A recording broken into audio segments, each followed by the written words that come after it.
Olá, meus cumprimentos a todos, aqui estou eu para mais um vídeo e hoje eu tenho o prazer de gravar junto com a minha irmã, Verônica.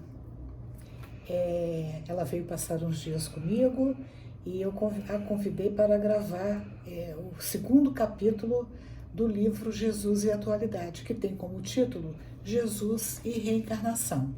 Esse título, ou melhor, esse texto, ele é dividido em 4 partes. Eu vou começar gravando e depois a Verônica vai finalizar o texto. Bom, Jesus e reencarnação. A Joana de Ângeles afirma logo de início que Jesus era reencarnacionista. E ela diz isso com base na bondade de Jesus, dizendo o seguinte, basicamente, que ele não seria justo nem bom se ele não desse mais chances para as pessoas que cometeram delitos. Então, a doutrina das múltiplas existências é a única que garante ao ser humano resgatar e corrigir os erros cometidos.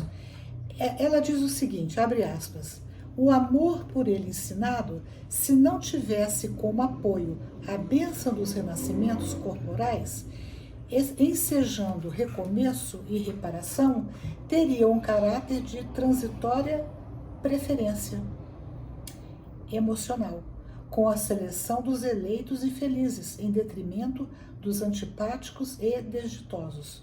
Ou seja, sem a ideia da reencarnação, o que a Joana está dizendo é que haveria por parte de Deus e também de Jesus preferência. Alguns seriam beneficiados e outros não. É quando ela fala, né? Teria um caráter de transitória preferência emocional, com a seleção dos eleitos e felizes. Então, os eleitos seriam os escolhidos. Mas na lei de Deus, não tem escolhidos, nós somos todos filhos desse Pai. E nós colhemos aquilo que nós plantamos. Agora, o que a Joana também diz? Que na medida em que a gente vai colhendo o resultado das nossas ações, a gente vai tendo oportunidade, então, de ir corrigindo os nossos erros. E é nisso que consiste a lei de causa e efeito. Eu posso fazer o que eu bem entender, mas eu não sou livre para escolher o que eu colho. Né? Eu colho tudo aquilo que eu fizer de bom e de ruim. É a lei de causa e efeito. Bom, aí ela vai falar da passagem onde Jesus se encontra com Nicodemos. E isso se encontra em João, capítulo 3, versículo de 1 a 21. Essa passagem é aquela em que o Nicodemos, que era um fariseu muito rico, um membro do Sinédrio, um doutor da lei, ele se sensibiliza pelos ensinos de Jesus, mas ele não tem coragem de se dizer cristão, né, Verônica? Então, o que acontece? Um dia, ou melhor, uma noite, ele marca o encontro com Jesus para tirar algumas dúvidas. E uma das dúvidas que ele vai tirar é justamente isso. Como que uma pessoa poderia nascer de novo, por exemplo, sendo velho? Como é que ela voltaria ao ventre da sua mãe? E Jesus então responde, tu és mestre em Israel, porque o Nicodemos era um doutor da lei, um membro do Sinédrio, e não sabes disso? Na verdade, eu te digo que nós dizemos daquilo que nós sabemos e testificamos o que vimos e não aceitais o nosso testemunho, porque quando Nicodemos vai conversar com Jesus, ele começa a conversa admitindo a superioridade de Jesus, devido aos inúmeros feitos que não eram comuns a um homem qualquer. Nicodemos pergunta, como pode um homem nascer sendo velho? Porque Nicodemos já era um homem idoso. E como é que pode nascer sendo velho? Pode, porventura, tornar a entrar no ventre de sua mãe e nascer? Jesus responde, na verdade, eu te digo que aquele que não nascer da água e do Espírito não pode entrar no reino de Deus. Era condição para entrar no reino de Deus. A água, ela tem uma simbologia da matéria. Quer dizer, se você não nascer da água, quer dizer, você reencarnar, e do Espírito, porque nós não somos só corpo, nós somos Espírito, não vamos poder entrar no reino de Deus. Por quê? Porque através dos múltiplos renascimentos é que a gente vai evoluindo. E à medida que a gente evolui, a gente vai aprendendo, vai se desenvolvendo, até que a gente chegue na condição de espírito puro. Bom, a outra passagem em que Joana cita a questão da reencarnação é quando os discípulos conversam com Jesus. Naquele momento em que eles sobem ao monte e acontece a transfiguração, né? Onde aparece Jesus, Moisés e mais quem? E Elias. Eles aparecem transfigurados. E os discípulos, então, depois que essa visão desaparece, eles perguntam a Jesus sobre a vinda de Elias. Bom, vamos começar por aí. Olha. Elias já tinha vivido 600 anos, pelo menos, antes. Então, se eles acreditavam na vinda de Elias, eles também acreditavam o quê? Que seria Elias reencarnado, porque é um homem que já estava morto e, né, totalmente, o corpo totalmente desfeito, né, decomposto, vamos assim dizer. Aí Jesus fala: digo-vos que Elias já veio e não o conheceram, mas fizeram-lhe tudo o que quiseram, e assim farão também padecer o Filho do Homem, que é ele próprio Jesus. Bom, se Elias já tinha vindo e fizeram dele o que quiseram, e os discípulos entenderam que Jesus estava falando de João Batista. João Batista tinha outro corpo, certo? Então, isso quer dizer o quê? Que se Elias era João Batista era Elias, em outro corpo, quer dizer que Elias reencarnou como João Batista. Bom, então essa primeira parte do texto vai falar sobre isso. Depois a Joana vai falar que Jesus era um espírito puro, que nunca adoeceu, justamente porque ele era puro. Aí é interessante a gente trazer isso para o nosso cotidiano. Por que é que nós adoecemos? Porque nós não somos puros. Nós temos problemas físicos e emocionais decorrentes da nossa inferioridade moral. E ela então diz que Jesus era expressão de beleza e de paz nele estampada. Perfeito, espírito puro é isso, né? Um espírito sem nenhuma mácula. Depois, a terceira parte do texto, ele vai falar que a psicoterapia adotada por Jesus era centrada na reencarnação, por saber que o homem é o modelador do próprio destino. Ou seja, nós criamos a vida que nós vivemos. Tudo que nós, justamente porque nós colhemos aquilo que nós fazemos. E nós colhemos através do quê? Das múltiplas existências. Então, não adianta eu querer dizer que eu não mereço o que eu estou passando, porque está vindo lá de trás. Tanto pode ser lá de trás de uma reencarnação passada, como pode ser lá de trás dessa vida, das minhas atitudes mal pensadas. E aí ela vai dizer o seguinte: mas de qualquer maneira são experiências passadas. Por tal razão, jamais condenou a quem quer que fosse, sempre oferecendo a ocasião para reparar o prejuízo e recuperar-se diante da própria consciência, bem como da consciência divina. Esse trecho traz para nós muita esperança, porque quem de nós não é capaz de pensar nas besteiras que a gente já fez? Todos nós. Mas Jesus nunca nos condenou. Ele sempre estendia a mão querendo nos trazer, né, as pessoas daquela época e ainda hoje, para que a gente repense as nossas ações e nos melhore. E isso é uma maravilha, porque quando a gente cai na real dos erros que nós cometemos, se nós entendemos que Jesus está sempre pronto para nos oferecer uma nova oportunidade, isso é alentador, né? Porque eu sei que eu vou errar, mas eu sei que Jesus, na sua imensa bondade, vai sempre entender que eu sou uma pessoa, eu sou um espírito ainda muito frágil. Então ele vai me dar quantas oportunidades eu precisar até que eu me reerga. O que não quer dizer que eu possa cruzar os braços e não agir no sentido de me melhorar, né? Eu não posso usar isso como desculpa. Eu sei que eu vou errar, mas eu tenho que procurar me melhorar a cada dia, para me tornar a cada dia uma pessoa melhor, menos frágil. Agora eu vou passar a palavra então para minha irmã, que vai fazer a parte 3 do texto.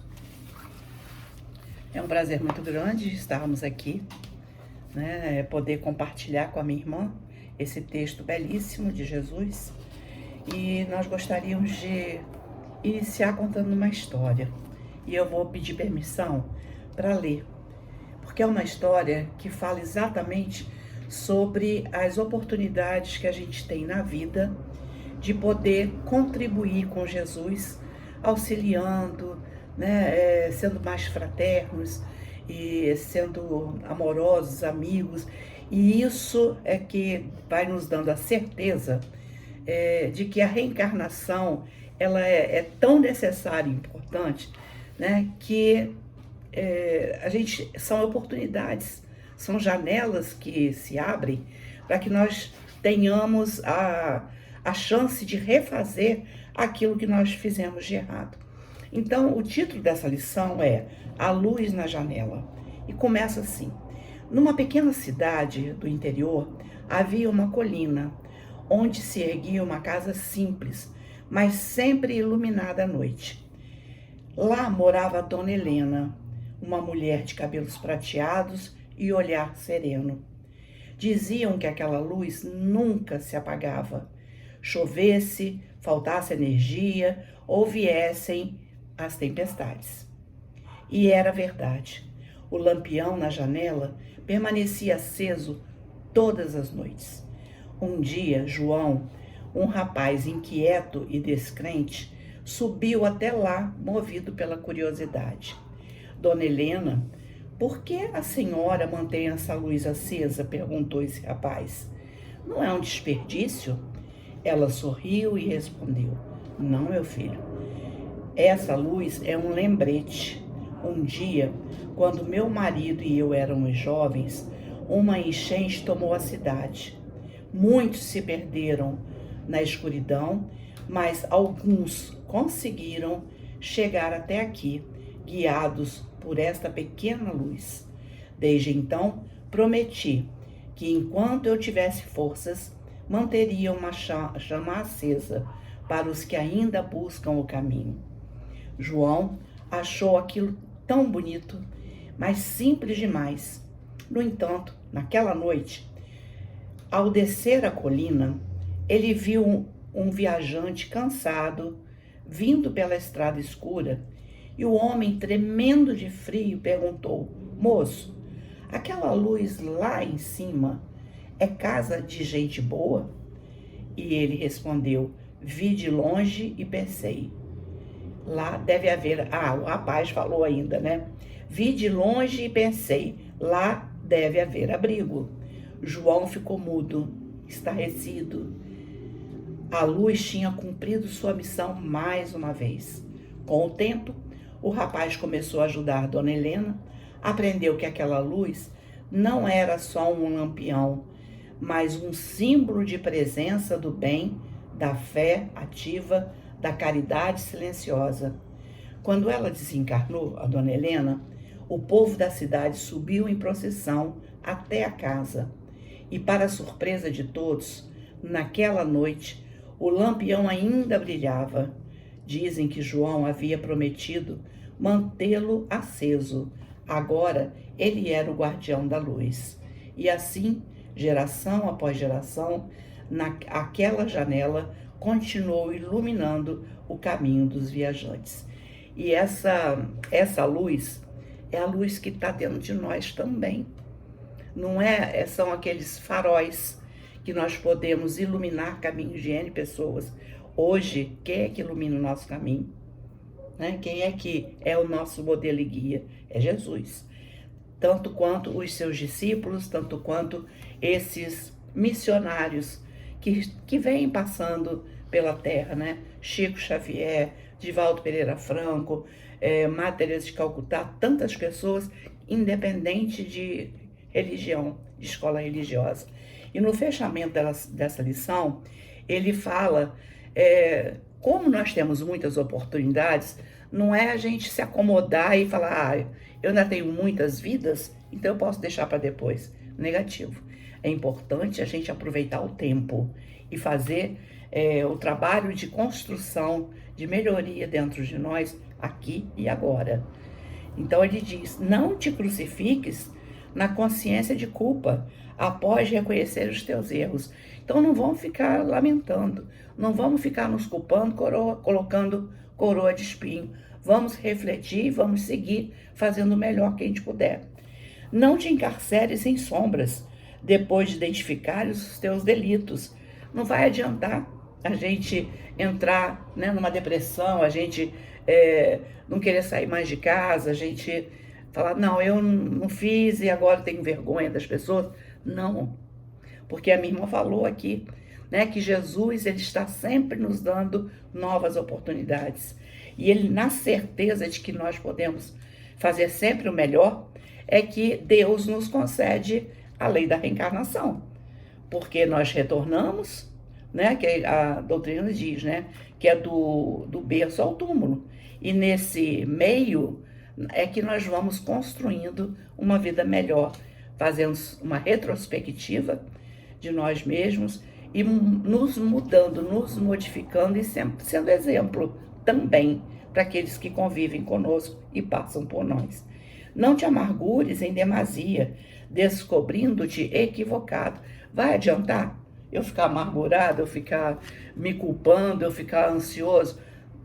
Não, não que a gente não possa ficar triste, não que a gente não possa chorar, não que a gente não possa se decepcionar com a gente. Isso é, assim, um momento, mas não pode ser contínuo. Então a gente tem que entender que amanhã é um novo dia e nós podemos fazer melhor. Renasce dos teus escombros e recomeça a recuperação de imediato, evitando futuros retornos expiatórios, injunções, quer dizer, situações dolorosas, excruciantes, situações penosas. Então, vamos sair dessa acomodação, dessa reclamação, do vitimismo, e vamos aproveitar o tempo que nós estamos aqui. Porque quanto mais evoluído nós retornarmos, melhor, mais felizes nós seremos e estaremos, e vamos retornar, né, num corpo novo, né, para refazermos as disciplinas que nós não fizemos de uma forma exemplar. Assim é na escola.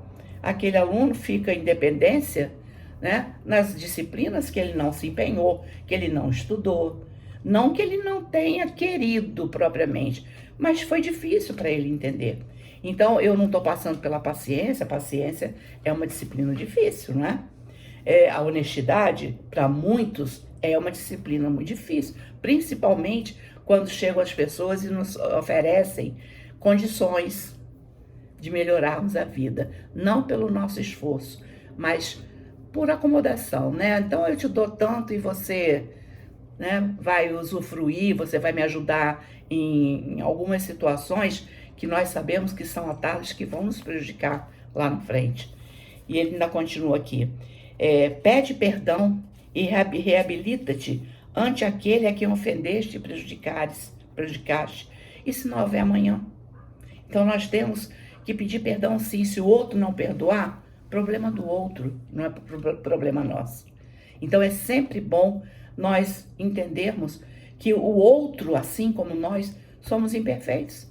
Cometemos desatinos, falamos aquilo que não queríamos falar, mas falamos e ferimos. Então vamos pedir perdão, vamos perdoar.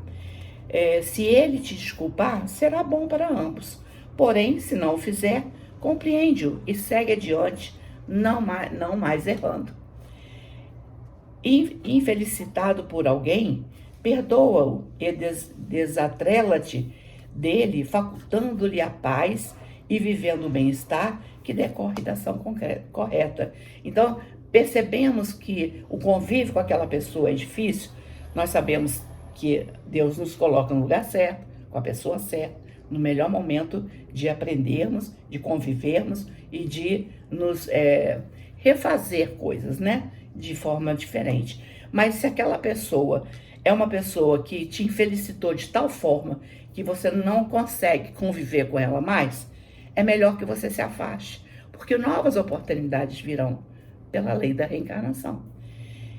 A reencarnação de que te utilizas é concessão superior, que não podes desperdiçar. Olha, está falando de concessão, é um privilégio, porque segundo sabemos, existe uma fila enorme de espíritos precisando reencarnar, mas que ainda não conseguiram, e hoje, do outro lado da vida, na vida real, fora do corpo, tem a plena consciência do quanto desperdiçaram e que poderiam ter feito muita coisa de forma diferente.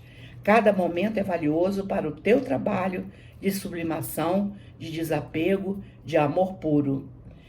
Abrevia os teus renascimentos, agindo corretamente e servindo sem cansaço, com alegria, porquanto para adentrares no reino dos céus, que se estende da consciência na direção do infinito, é necessário nascer de novo, conforme ele acentuou. E aí, finalizando, nós vamos só falar aqui, ó, o espírita, vamos botar aqui, se você não for espírita, se você tiver qualquer outro rótulo, não importa, mas tem Deus no coração, se nós formos chamados a ser essa luz na janela, não para brilhar por vaidade, mas para iluminar os caminhos alheios, a sua missão não é converter, mas exemplificar. Não é impor, mas servir. Não é julgar, mas amar. E lá no Evangelho segundo o Espiritismo, capítulo 20, item 4, diz assim: reconhece-se o verdadeiro espírita, o cristão, pela sua transformação moral e pelos esforços que faz para domar suas más inclinações. Essa luta incessante que nós temos que travar contra as feras que tem dentro de nós. Então, ser espírita, meus amigos, é, portanto, ser cristão, é, portanto, manter acesa a luz da esperança, da fé e da caridade, num mundo ainda cheio de sombras. Que Jesus nos abençoe. E aí, eu só tenho a agradecer a minha irmã pela oportunidade de falar de Jesus, que é bom demais. Então é isso, gente. Eu espero que vocês tenham gostado desse vídeo. Eu gostei. Eu adorei. Eu não conhecia o texto que ela leu da janela, né? Como é que é? Luz na janela. Luz na janela. Vou guardar. E então, assim, como sempre, eu finalizo pedindo que, se vocês gostaram, dê um joinha, compartilhem, comentem, que é muito importante para nós saber como que vocês entenderam, como que vocês receberam esse texto. E até o próximo vídeo, se Deus quiser. Se Deus quiser.